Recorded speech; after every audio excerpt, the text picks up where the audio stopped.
Hi ಎಲ್ರಿಗೂ welcome to ಅಗ್ನಿ Sunil videos. ನಾನು ನಿಮ್ಮ ಡಾಕ್ಟರ್ ಸುನಿಲ್ ಕುಮಾರ್ ಕೆ ಮಾತನಾಡ್ತಾ ಇದ್ದೀನಿ. ಈ ದಿನ ಒಂದು ಇಂಟ್ರೆಸ್ಟಿಂಗ್ ಟಾಪಿಕ್ ಒಂದಿಗೆ ನಿಮ್ಮ ಮುಂದೆ ಬರ್ತಾ ಇದ್ದೀನಿ.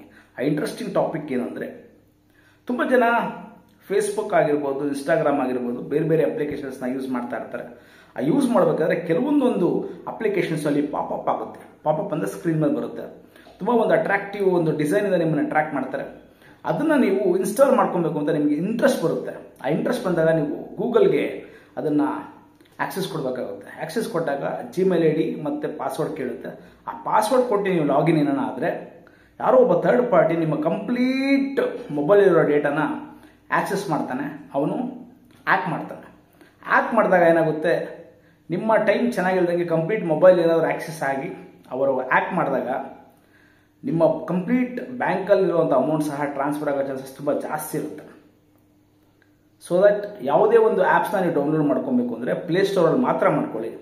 ಯಾವುದೇ ಥರ ಥರ್ಡ್ ಪಾರ್ಟಿ ಆ್ಯಪ್ಸ್ ಆಗಿರ್ಬೋದು, ಡೈರೆಕ್ಟ್ ಗೂಗಲಲ್ಲಿ ಸಿಗುವಂಥ ಅಪ್ಲಿಕೇಶನ್ಸ್ನ ಅವಾಯ್ಡ್ ಮಾಡಿ.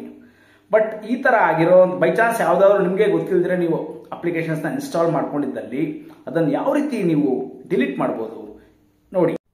ಈಗ ನೀವು ನಿಮ್ಮ ಮೊಬೈಲಲ್ಲಿ ಸೆಟ್ಟಿಂಗ್ಸ್ಗೆ ಹೋಗಿ, ಸೆಟ್ಟಿಂಗ್ಸಲ್ಲಿ ಕೆಳಗಡೆ ಬಂದರೆ ಗೂಗಲ್ ಅಂತ ಕಾಣುತ್ತೆ. ಗೂಗಲ್ ಮೇಲೆ ಕ್ಲಿಕ್ ಮಾಡಿ, ಮತ್ತೆ ಕೆಳಗಡೆ ಬನ್ನಿ, ಸೆಟ್ಟಿಂಗ್ಸ್ ಫಾರ್ ಗೂಗಲ್ ಆ್ಯಪ್ಸ್ ಅಂತ ಕಾಣುತ್ತೆ. ಮತ್ತೆ ಅದರಲ್ಲಿ ಕನೆಕ್ಟೆಡ್ ಆ್ಯಪ್ಸ್ಗೆ ಹೋಗಿ, ಕನೆಕ್ಟೆಡ್ ಆ್ಯಪ್ಸ್ಗೆ ಹೋದಾಗ ನೀವು ಯಾವ್ಯಾವ ಆ್ಯಪ್ಸು ಗೂಗಲಲ್ಲಿ ಅಕೌಂಟ್ಗೆ ಕನೆಕ್ಟ್ ಆಗಿದೆ ಅಂತ ನಿಮ್ಗೆ ಗೊತ್ತಾಗುತ್ತೆ. ಅದರಲ್ಲಿ ನಿಮ್ಗೆ ಯಾವ ಆ್ಯಪ್ ಬೇಡವೋ ಅದನ್ನು ಕ್ಲಿಕ್ ಮಾಡಿ, delete all the connections that you have with ಅಂತ ಕೇಳುತ್ತೆ. ಅದು ಡಿಲೀಟ್ ಮಾಡಿದಾಗ ಅದು ನಿಮ್ಮ ಅಕೌಂಟಿಂದ ಡಿಲೀಟ್ ಆಗುತ್ತೆ. ಥ್ಯಾಂಕ್ ಯು, ಫಾಲೋ ಮಾಡಿ. ಇದೇ ರೀತಿ ನಿಮಗೆ ಗೊತ್ತಿಲ್ಲದಂಗೆ ಯಾವುದಾದ್ರೂ ಆ್ಯಪ್ಸು ಬೈ ಮಿಸ್ಟೇಕ್ ಆಗಿ ಕನೆಕ್ಟ್ ಆಗಿದ್ದರೆ ನಾನು ನೋಡಿಸಿರೋ ಪ್ರೊಸೀಜರ್ ಮೂಲಕ ಅದನ್ನು ಡಿಸ್ಕನೆಕ್ಟ್ ಮಾಡಿ. ವಿಡಿಯೋ ಇಷ್ಟ ಆಗಿದ್ದಲ್ಲಿ ದಯವಿಟ್ಟು ಲೈಕ್ ಮಾಡಿ, ಶೇರ್ ಮಾಡಿ, ಪ್ಲೀಸ್ ಸಬ್ಸ್ಕ್ರೈಬ್ ಮಾಡಿ. Thank you. Have a nice day.